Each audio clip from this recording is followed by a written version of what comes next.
ঘর মানে ঘরের চাল পর্যন্ত পানি ওঠার পরেও এইখানে কিন্তু রাত্রি যাপন করছে।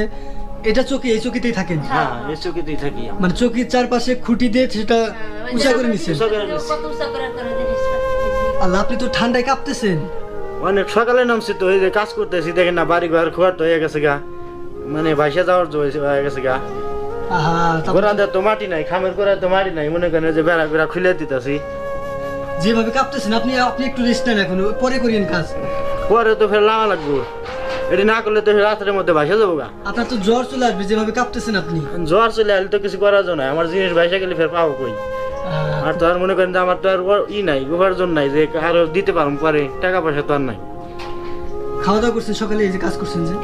সকালে ওই যে চাকরা বানায় খাইছি, রুটি বানাইছেন। হ্যাঁ। ত্রাণ পাইছেন কি?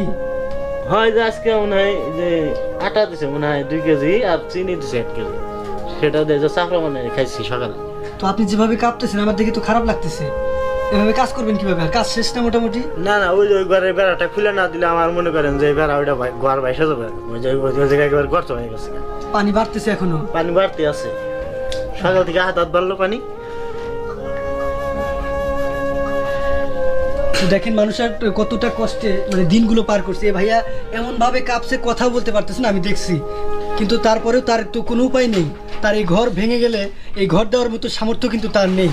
এই জন্য দেখেন কি পরিমাণ তার মানে শরীর কাঁপছে, সেই পরিমাণ কাঁপছে। আর এভাবেও তার এই ঘর রক্ষার জন্য এই বেড়াগুলো খুলতে হবে। এই ঘরে এটা খোলা লাগবে, এই ঘরকে রক্ষা করার জন্য বেড়াগুলো খুলতে হবে না? আচ্ছা,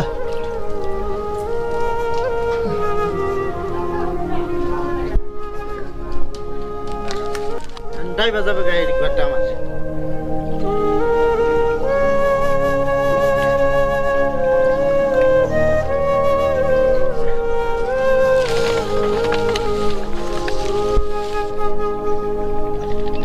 আপনার নাম কি?